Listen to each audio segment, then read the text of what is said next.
La mention économie du travail et des ressources humaines a pour objectif principal de professionnaliser les étudiants dans deux grands domaines connexes, que sont les ressources humaines et l'emploi, mais en intégrant une problématique qui s'est développée ces dernières années, c'est-à-dire la problématique du travail et plus généralement de l'innovation sociale.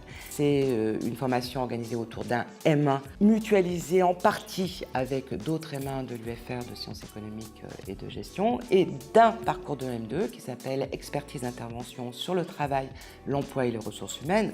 Il offre des connaissances et des compétences socio-économiques, l'économie, le droit et la gestion, dans une vision ouverte de l'économie. Ce master est constitué bien sûr de formations initiales, mais aussi il est ouvert aux formations continues, notamment au niveau M2.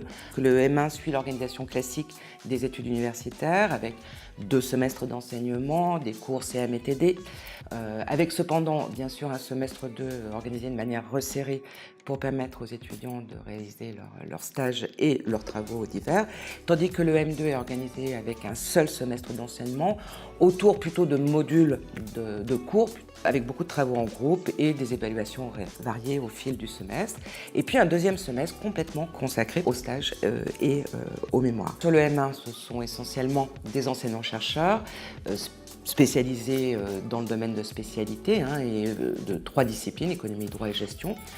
Et sur le M2, en plus des enseignants-chercheurs spécialisés et reconnus sur le domaine, il y a effectivement des intervenants professionnels, dont beaucoup sont des anciens diplômés en poste aujourd'hui. Cette formation forme sur 2 grands champs de métiers, 2 grands domaines, ce qu'on appelle les métiers des ressources humaines et les métiers de l'emploi, c'est-à-dire de l'intermédiation entre les organisations et le marché du travail.